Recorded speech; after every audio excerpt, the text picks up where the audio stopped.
this time, I'd like to have Pastor pray for us. Father, we come before you tonight, Lord, we thank you, we praise you for the opportunity to hear the word, hear the testimony that you put in our hearts, God. Father, we just give you the praise and the glory for all this in Jesus' name.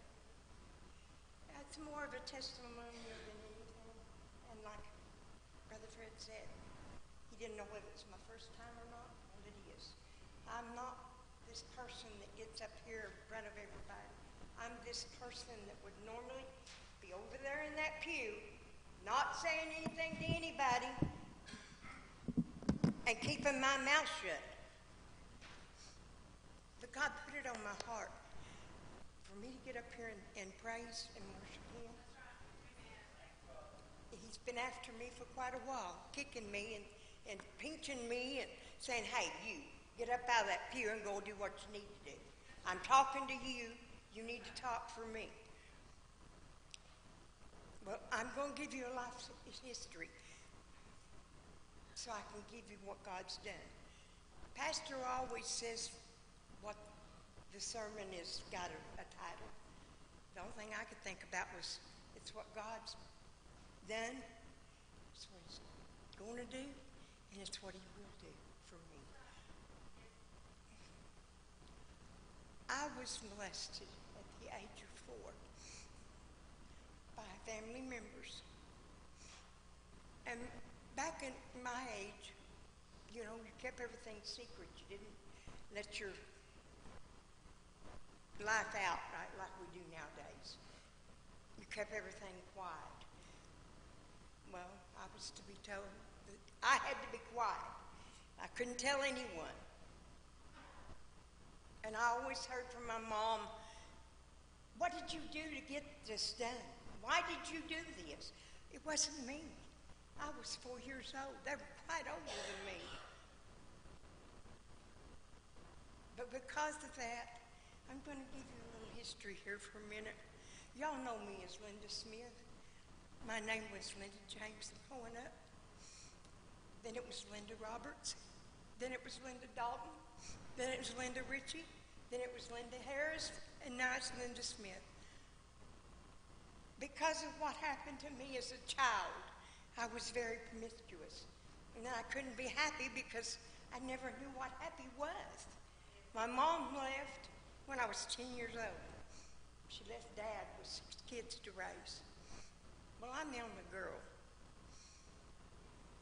I've got 5 brothers. I was taken out of school to be their mom. I didn't get an education like I should have.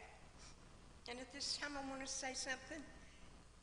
If it hadn't have been for Sister Mary's aid, I probably wouldn't be able to read this thing right here. I couldn't understand what I was reading, and I said something to her about it. I wanted her to help me, give me Bible study.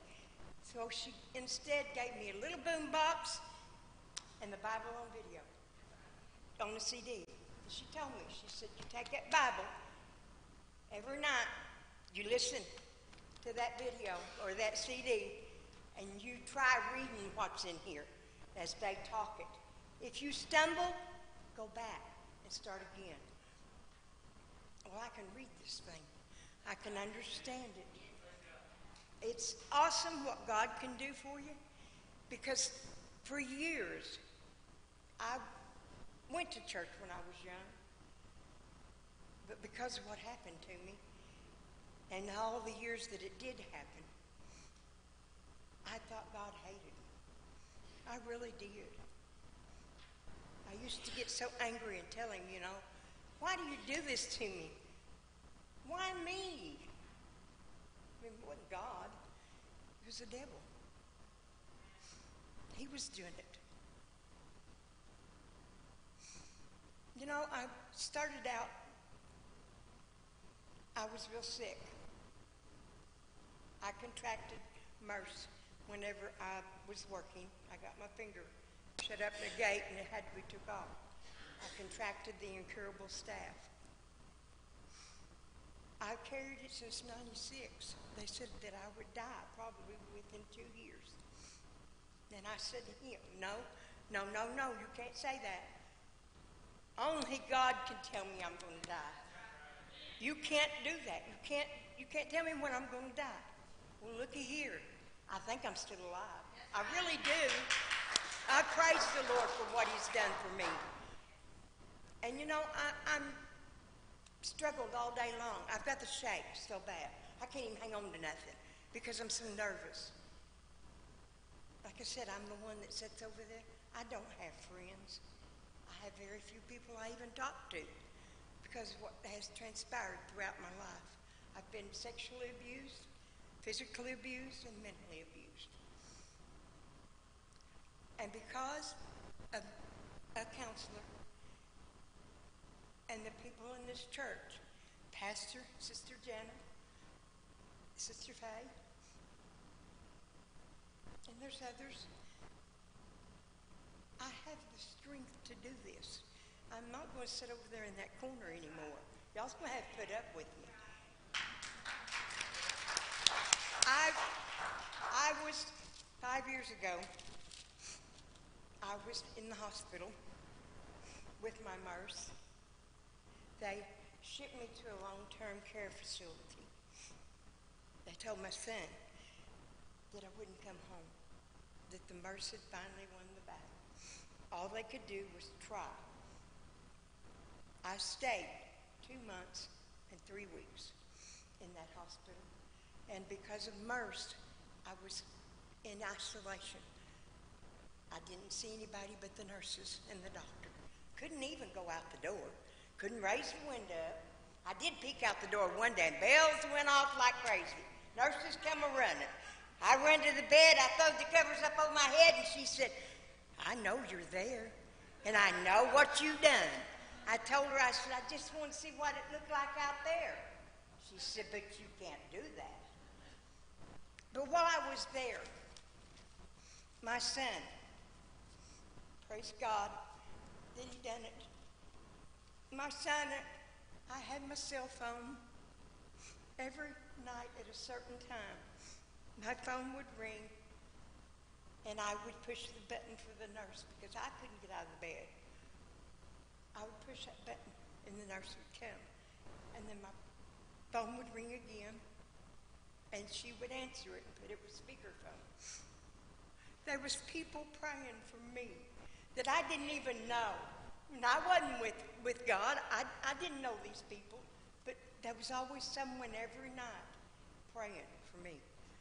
And I thought, you know, this is useless. God don't want me. That's why I'm here. God don't want me. But for some reason, I guess he did, because I'm still here. Well, when I got out, I promised my son one thing. He said, Mom, because I've had people praying for you, you need to come and thank them, or at least let them know that their prayers worked. It don't matter whether you stay in the church or not. Just come one time. Well, I put it off and put it off. He kept calling me. Then I run smack dab, head on, with a gentleman that I've been friends with for years. And he said to me, Fred said you was coming to church. How come you haven't come? I know you've been out. Fred said, told us when you got out. He said, but you haven't come. Is there something holding you back?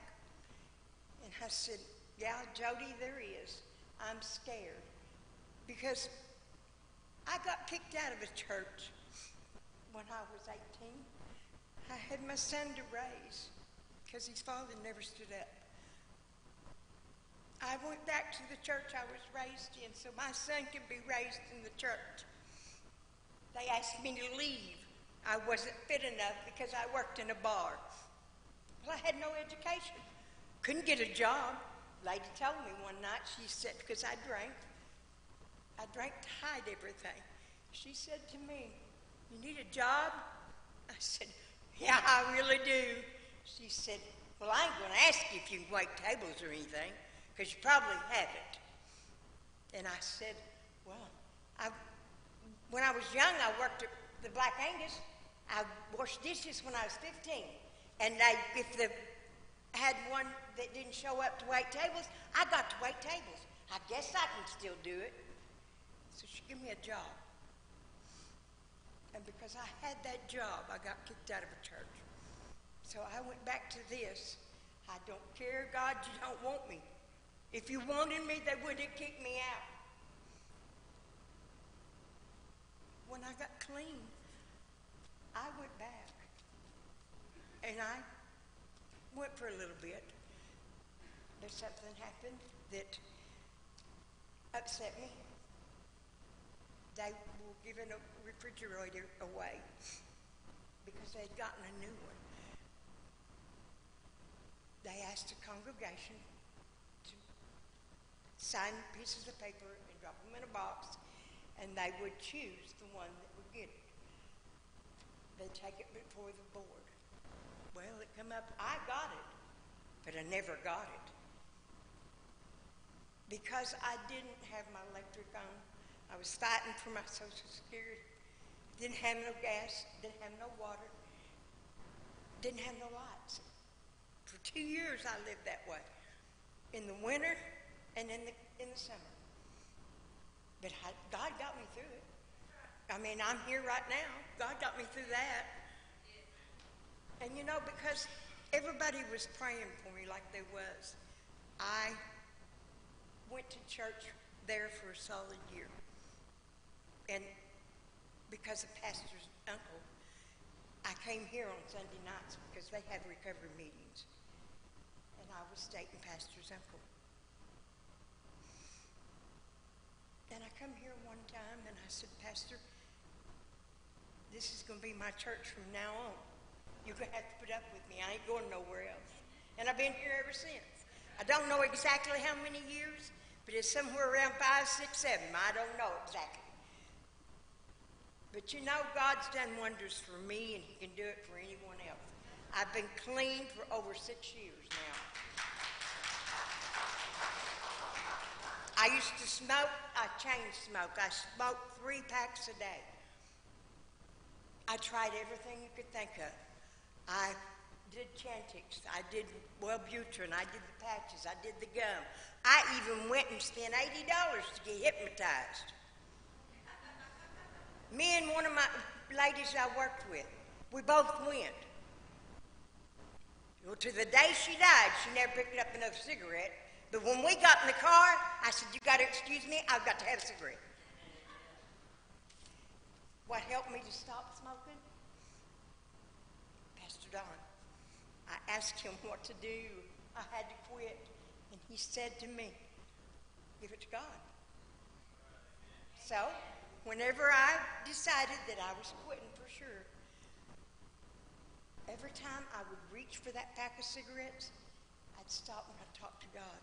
And the urge would be gone. And you know, I still find myself today, because I smoked so long, I still find myself today, when I get in my car and people pull out in front of you or try to run you off the road, I get upset and I want a cigarette. So I have to pull over and I have to do a little prayer. But here is what God can do for anyone and everyone. He got me through that last nurse treatment. And today, I don't have MRSA. I have been tested 5 times and it's gone. You know, I battled with that. It was taking over my life. It was taking my body away. And all of a sudden, it is gone. You know, I thought that was going to be what got me in my life. But no, God got that. He took it away from me. You know, there was a lady when I come out of the hospital. She handed me this piece of paper when I went to that church. There was a friend coming across the parking lot that I'd done drugs with, that I'd done evil things with. And I said, because I was going back to the car, I said to him, Dink Donahoe, is that you? And he said, well, Linda, what are you doing? And he's carrying a pink diaper bag. I said, well, I was going to come to the church, but I'm backing out. I just can't do it. put his arms around me, and he said, "Come on, sis. If God can do it for me, he can do it for you." And that's what I've stood on, that and this. Isaiah 40:31. But those who hope in the Lord will renew their strength. They will soar on wings like eagles. They will run and not grow weary. They will walk and not be faint. This is what I have carried ever since I first went in that church. You know, I've come from being, well, I can't hardly do anything. They were talking about forcing me into a nursing home. Well, 2 years ago, I was diagnosed with inoperable lung cancer. I had seen the growth from the MRI. And in 2 months' time, it had enlarged twice its size. So he said he could only make me comfortable. And I said, no, that won't work. And I called Pastor Don from the hospital and told him, I said, Pastor, I need you up here. I need you to pray for me. And he came. He asked me what was the matter. And I told him what they had said. And I asked him, Pastor, what would you do? What can I do? What would you do? And he said to me, I can't tell you that. I can't tell you what you should do. Only you know what you should do. So I signed myself up for science. I had something growing in my lung. I had an infection that they couldn't cure. I was on antibiotics for a year and a half, solid. Antibiotics, steroids, oxygen. Hardly be able to even do anything. And I'm standing up here now. I want y'all to know, there ain't no oxygen right here. The Lord has taken things away. Well, he's done a good job with me. I was diagnosed with that lung cancer 2 years ago. 5 months ago, they said that I had adult cystic fibrosis because my body had broken down because of all the antibiotic treatment. And my immune system is attacking me. Well, I cried over that. I took care of a little girl one time. She had cystic fibrosis. Her parents had adopted her because they'd never had any children. And they dedicated their life to that child. She was the first one to ever take a lung lobe transplant that was not a match, so that science could do it for others. Well, I thought, well, my grandkids, I got family, they could get this. Anybody could. So I signed up for science. And because I signed up for science, and because of God, I'm standing here today. I don't have cancer. It was gone when I went up there. They couldn't find anything. We prayed about that for 2 months. And when I got there wasn't nothing there. They did was going to do the biopsy, but they couldn't find nothing other than the infection. So God is with me. I made them stop before they started the surgery. I said, whoa, wait a minute. I'm sorry about this, but I've got to pray. I hope y'all don't care. And the man said to me, that professor said, well, I guess that's what we'll do. You want me to pray or are you going to pray? And I said, well, I'm going to try. He told everybody, stop what you're doing, be quiet, because we've got to pray before we do this. God's going to help. I thought to myself, wow, this is a professor. He ain't got time for this kind of stuff, but he took time. And because of all that, all I had was that infection. Well, I battled with it, went through all the therapy. He said to me my last trip, well, your test last time I took for cystic fibrosis is negative.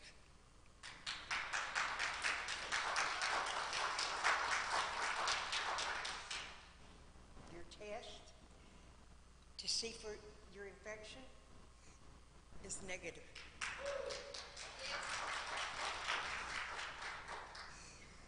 He said, you know, if you would move out in the country away from town or to Colorado, like Colorado Springs, where the air is a little thinner and purer, he said, you wouldn't have a thing wrong with you. That's right. It's like I told him, I don't want to do that. I want to stay where I'm at. You know, I've never had family, really. My brothers has always been pretty mean to me, took advantage of me. But because my father, at the age of 10, said to me, sister, promise me that you will help me to take care of them boys. Because my little brother was crawling in diapers. I carried him to school with me and got kicked out. That's why I had to quit. You know, it's been rough. God has been knocking on my door for a while. And I wasn't listening because of all that had happened to me. But you know, I give that all to God right here in this church. I gave it one night, stomped the devil in the floor, stomped all that in the floor, and I went and asked my brother for forgiveness and to tell him I forgive him. If I could the other one, I would, but he's not here anymore. You know, God says we have to forgive. My son, I put him through a lot. I hadn't grown up. I was a kid, really. Still yet. I hadn't had any fun. You know, I never got to go nowhere. Only way I could date was if my little brothers could go with me, because Dad worked. You know how many people wanted to date me? Oh, they wanted to take me out for a roll, but they didn't want to date me. But a preacher's son asked me out one time, and I told him, I said, I'll have to take my brothers. You wouldn't enjoy that. I appreciate you asking, but no, thank you. And he said, well, I intended to take them too. They're always with you. I don't know what made you think I wouldn't. I dated him for quite a while. He was a good Christian. He preaches in the same church his dad did. But you know, here's the thing. I have went from the bottom of the pit. I mean the very bottom of the pit. I had give up on myself. I've tried to kill myself and everything else. I've went from that to being right here behind this pulpit and being able to do it in my voice and not lose my air. The only time I lose my air is when my asthma hits. And like he said, I've got chronic asthma. I have 23 allergens that will trigger me. And it's crazy. Trees, I can't be around them. Dirt, I can't be around that. And I love houseplants. You ought to see my houseplants. But here's the thing. They said I had to get the houseplants out of the house because of the dirt. Okay, they're still in the house. They said I had to give up my dogs because I'm allergic to them. Well, I still got them and inherited 2 more. Hey, when somebody dies and they leave something to you, what do you do with it? You carry it home.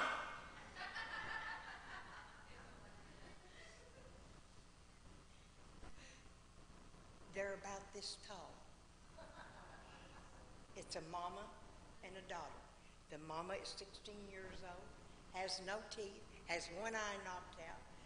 But let me tell you this. She whoops my cat. She whoops my bigger dog. And she's about this big around. For no teeth, where's she this big from? The daughter is a little tiny. Little tiny. She's 4 years old. She's had 1 litter of puppies. But her mama, God bless her, is a good mama. She still nurses that baby. She makes sure every night before they go to bed that baby gets nursed. You know, she's 16 years old. She can't have no puppies. She can't have no milk. But She is a stand-up mom that I wish I'd have had, because I missed out on a lot. And you know, even though my father knew that I was being molested, he was my everything. He was my go-to when I needed to talk. And he always said to me, I questioned, because my brothers got things that I didn't. They got cars and they got 16, you know, they got degrees in college. My dad always said to me, sis, your job is taking care of your family.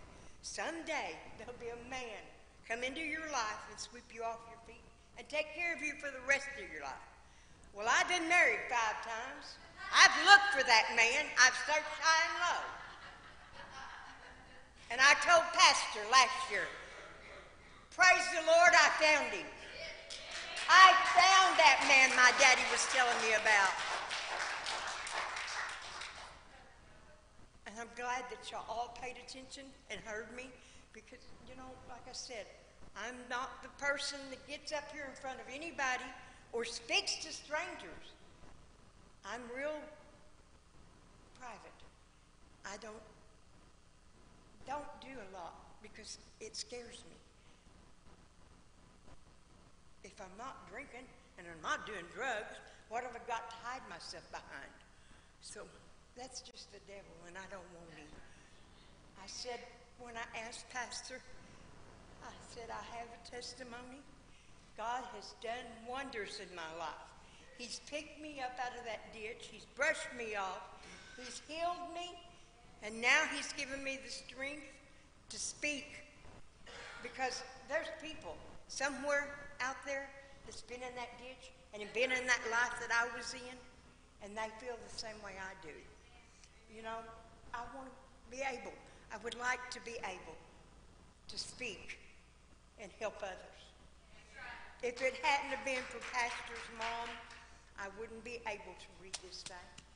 And you know, when Pastor told me to step out in faith, because I asked him, what would you do if it's mom? And he said, well, I tell her to step out in faith. And that's the only thing I can tell you to do. Well, I stepped out in that faith. And because I stepped out in that faith, I wrote this. Dear Lord, what am I facing right now is bigger than me. On my own, I can do nothing. But with you, anything is possible. I hand this situation over to you this day. I believe you will turn things around in your perfect ways. Thank you and amen. I carried this with me every time I've been to Oklahoma City. And I don't have to carry it with me no more. I don't have to go back for 6 months. And that's just a test to see how much damage I have from COPD, so they'll know exactly how bad my lungs are. He was amazed when I told him, you know. I go a lot without my oxygen. I do. I have times that asthma kicks me in the rear and I have to resort to it. But the biggest part of the time, I breathe on my own. My oxygen level holds between 96 and 98. You know, when 2 years ago, Pastor will tell you, I was on a vent at one time. I couldn't breathe. Could not breathe on my own. God's brought me from that. You know, it's what he's done for me. It's what he's going to do for me. And it's what he can do for me. He can do for others. I appreciate y'all listening to me, and I hope I wasn't such a bore. And I do hope y'all let me come and do it again.